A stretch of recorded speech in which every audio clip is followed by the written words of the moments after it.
Assalamualaikum warahmatullahi wabarakatuh. Bismillah, alhamdulillah, wassalatu wassalamu ala rasulillah wa ala alihi wa sahbihi wa mawalah. Asyhadu an la ilaha illallah wahdahu la syarikalah wa asyhadu anna Muhammadan abduhu wa rasuluhu la nabiyya ba'dah. Allahumma shalli ala sayyidina Muhammadin wa ala alihi wa sahbihi ajma'in. Pertama-tama, marilah kita panjatkan puji dan syukur kehadirat Allah Subhanahu wa Ta'ala yang telah memberikan nikmatnya kepada kita semua, terutama nikmat yang paling utama, yaitu nikmat iman dan Islam. Shalawat dan salam tak lupa saya curahkan kepada baginda kita Nabi Muhammad SAW, kepada keluarganya, kepada sahabatnya, kepada tabi'innya, dan mudah-mudahan kepada kita selaku umatnya. Amin ya Allah ya Rabbal Alamin. Sabar merupakan salah satu sifat yang mudah diucapkan, tetapi sangat susah untuk dilaksanakan, untuk diamalkan.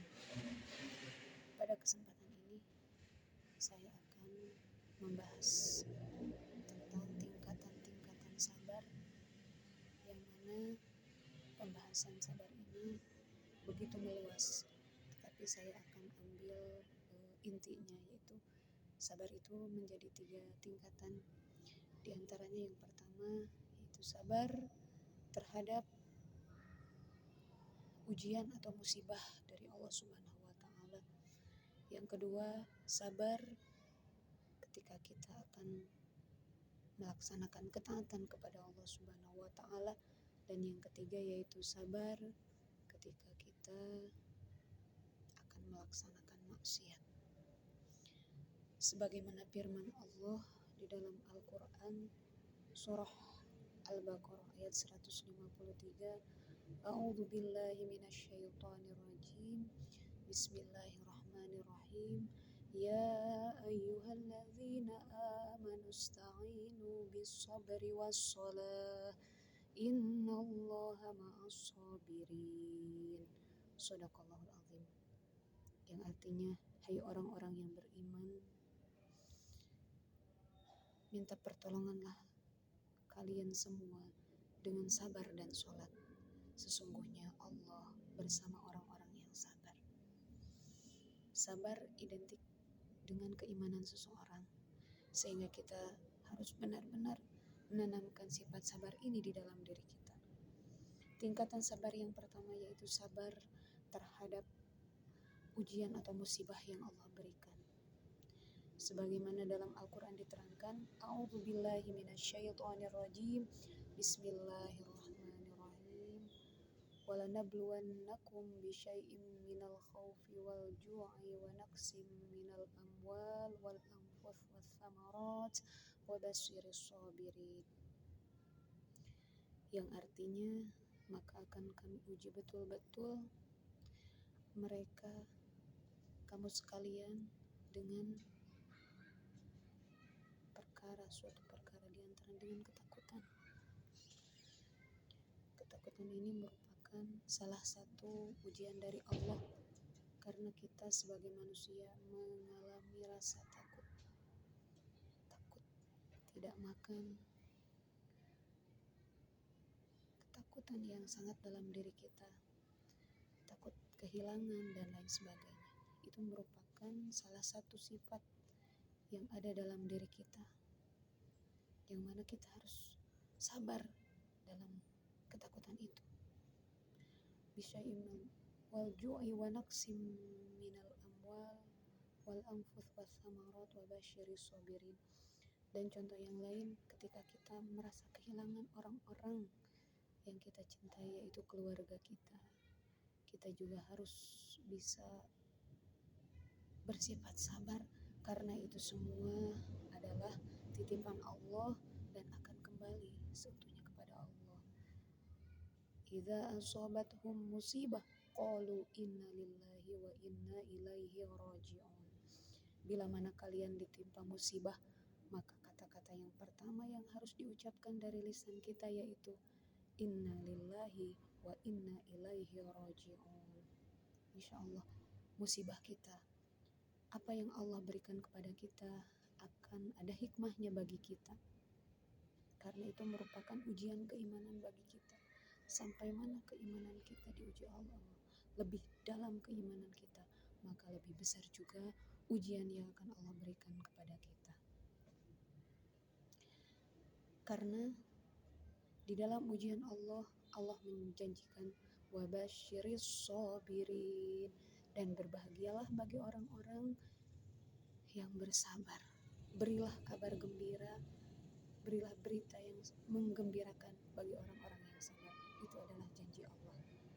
Awalnya pahit tapi berakhir manis. Yang kedua yaitu sabar terhadap taat kepada Allah. Apa contohnya? Di antaranya kita harus sabar di dalam sholat, sabar di dalam puasa, sabar di dalam menjalankan perintah-perintah Allah yang begitu terasa berat, begitu terasa malas, dan terasa capek. Kita sudah seharian bekerja, begitu pulang kita melaksanakan perintah. Jujur dalam hati kita merasakan rasa capek yang sangat, tetapi itu adalah perintah Allah dan kewajiban kita sebagai muslim untuk melaksanakan apa yang Allah perintahkan kepada kita. Karena itu begitu terdengar kumandang suara azan, maka segeralah ambil air wudhu. Insya Allah capek kita akan hilang karena dibalas dengan ketaatan kepada Allah Subhanahu wa Ta'ala. Sabar dalam menghadapi puasa di bulan Ramadan itu bersama-sama dilaksanakan seluruh muslim. Tapi yang berat ujiannya ketika kita melaksanakan puasa sunnah, yang mana di sana kita tidak ada orang yang menemani, tapi kita tetap sabar karena kita mengharapkan pahala dari Allah Subhanahu wa Ta'ala. Kemudian yang terakhir yaitu sabar dalam melaksanakan atau menahan melaksanakan maksiat kepada Allah. Yang mana kita sebagai manusia, kita adalah melupakan mahalul khata wa nisyan, orang yang banyak kesalahan dan orang yang banyak pelupa. Kita bisa saja melanggar perintah-perintah Allah karena di dalam diri kita ada nafsu yang akan menjerumuskan kita kepada hal-hal yang tidak baik. Nauzubillah min dzalik. Mudah-mudahan kita bisa menahan nafsu amarah yang ada dalam diri kita. Contohnya apa? Kita berkata dusta, kita berbohong, kita menipu, ataupun hal-hal lainnya, mencuri, berzina, dan lain sebagainya. Kita minta perlindungan kepada Allah. Kita sabar dalam melaksanakan hal tersebut karena itu merupakan perilaku yang tidak diridhoi oleh Allah dan akhirnya akan merugikan diri kita sendiri. Sebagaimana dalam Al-Quran diterangkan surah Ali Imran ayat 200, A'udzubillahi minasyaitonirrajim, Bismillahirrahmanirrahim, Isbiru wa sabiru wa rabitu wattaqullaha la'allakum tuflihun. Isbiru, bersabarlah, wa sabiru, dan saling bersabar, wa rabitu, dan kalian harus berpegang teguh, wattaqullah, dan kalian harus bertakwa kepada Allah, la'allakum tuflihun. Setelah kita bersabar dan saling bersabar, maka yang akan kita dapatkan adalah tuflihun, kita berbahagia. Apa itu isbiru? Kalau isbiru itu adalah sabar menahan diri dari dosa kita sendiri, sedangkan sobiru kita menahan, kita merasa sabar, saling mewasiatkan di dalam kesabaran, sabar dengan perilaku-perilaku orang lain, saling memiliki rasa sabar. Mudah-mudahan apa yang disampaikan semuanya bermanfaat. Mudah-mudahan kita semua diberikan kesabaran oleh Allah, ya dari 3 hal tadi, yaitu dari perbuatan, dari musibah dari Allah, kemudian sabar, diberikan kesabaran ketaatan kepada Allah, dan yang terakhir kita diberikan kesabaran untuk menahan diri dari maksiat kepada Allah. Sekian dari saya. Wassalamualaikum warahmatullahi wabarakatuh. wabarakatuh.